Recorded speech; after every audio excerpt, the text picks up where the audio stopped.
My name is Daniel Pink. I'm the author of a few books, including Drive, The Surprising Truth About What Motivates Us, and A Whole New Mind, Why Right-Brainers Will Rule the Future. The new normal is a landscape where every assumption needs to be called into questions. Assumptions about motivation and how people perform at high levels, assumptions about how companies are governed, assumptions about the relationship between producers and consumers. I think that in some ways everything is up for grabs, and both the individuals and organizations that will perform at the highest level are those who are willing to challenge some of the very deeply embedded assumptions that are showing don't work very well.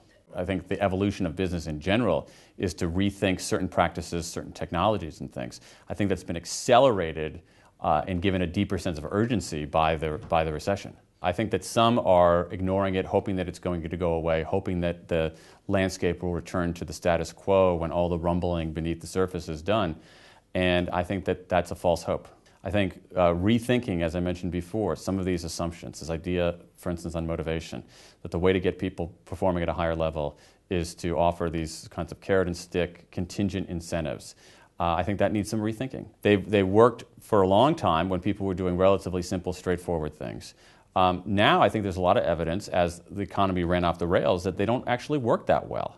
That they're not inherently bad, but they have some flaws. And I think one of the problems is that when we see certain things not work, we need to say, is it a reason, is it because of the actual nature of what we're trying, or is it because of the intensity of it?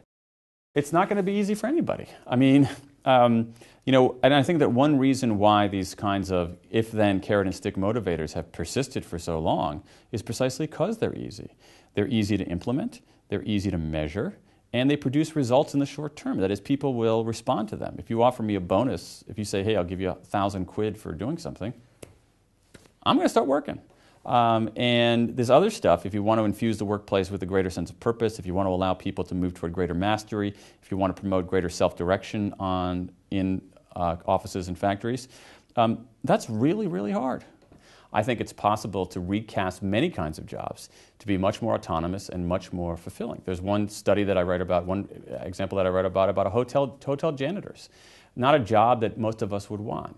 Hotel janitors that were able to, had managers who said, when you go into a patient's room, feel free to talk to them. Feel free to help out on the floor if you want to help out a nurse. And those kinds of janitors increase their job satisfaction, increase their tenure. It's a very small little tweak to say you're part of this larger health enterprise. You're not simply some kind of robot who comes to sweep floors between 7 in the morning and 4 in the afternoon.